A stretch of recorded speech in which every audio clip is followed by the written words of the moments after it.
সন্দেশখালীর ঘটনার প্রতিবাদ ও শেখ শাহজাহানকে গ্রেপ্তারের দাবিতে পুলিশ মন্ত্রী তথা রাজ্যের মুখ্যমন্ত্রীর কুশপুতুল দাহ করে উত্তর হাওড়ার ঘুষুরি জিটি রোড অবরোধ করল বিজেপির যুব মোর্চার কর্মী সমর্থকরা। প্রায় 15 মিনিট পথ অবরোধ থাকার পর পুলিশ প্রশাসনের হস্তক্ষেপে অবরোধ ওঠে এবং যান চলাচল স্বাভাবিক হয়। ব্যুরো রিপোর্ট, দিনরাত স্টার নিউজ।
আজকে হাওড়া সদর যুব মোর্চার পক্ষ থেকে গোটা হাওড়া জেলাতেই বিভিন্ন জায়গাতে আজকে সন্দেশখালীর যে নরকীয় ঘটনা ঘটেছে সেই ঘটনার পরিপ্রেক্ষিতে এবং আমাদের মাননীয় রাজ্য সভাপতি সুকান্ত মজুমদারের ওপর যেভাবে হামলা হয়েছে তার প্রতিবাদে আজকে আমরা হাওড়া সদর যুব মোর্চার পক্ষ থেকে প্রত্যেক জেলায়, প্রত্যেক বিধানসভায়, প্রত্যেক জায়গায় আজকে আমাদের বিক্ষোভ কর্মসূচি চলছে।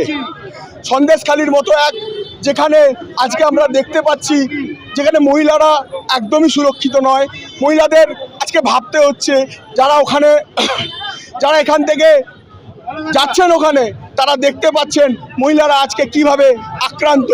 রাতের বেলা তাদেরকে তৃণমূল নেতাদের মনোরঞ্জন করার জন্য তৃণমূল নেতারা বাড়ি থেকে তুলে নিয়ে যায়।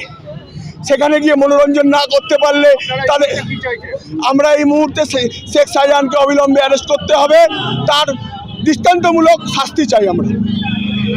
সঞ্জয় চক্রবর্তী, হাওড়া জেলার যুব সভাপতি।